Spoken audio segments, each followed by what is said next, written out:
Malaysia menggesa kerjasama antara negara anggota ASEAN dan Australia diperkukuhkan terutama dalam bidang pembangunan modal insan.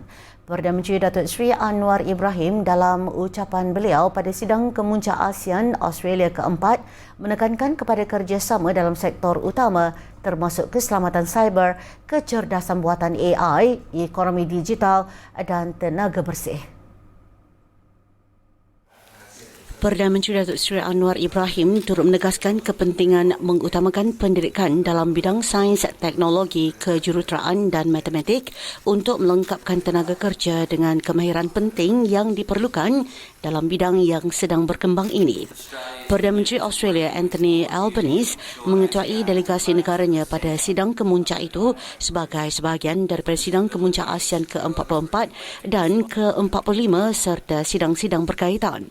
Datuk Seri Anwar turut mengucapkan tahniah kepada Australia atas kejayaan menjadi tuan rumah sidang kemuncak khas ASEAN Australia di Melbourne pada Mac 2024 yang meraihkan ulang tahun ke-50 hubungan dialog ASEAN Australia. Beliau turut menggesa perusahaan mikro, kecil dan sederhana dan perniagaan yang diteraju wanita di ASEAN untuk memanfaatkan sepenuhnya kawasan perdagangan bebas ASEAN, Australia, New Zealand dan perkongsian ekonomi komprehensif serantau RCEP.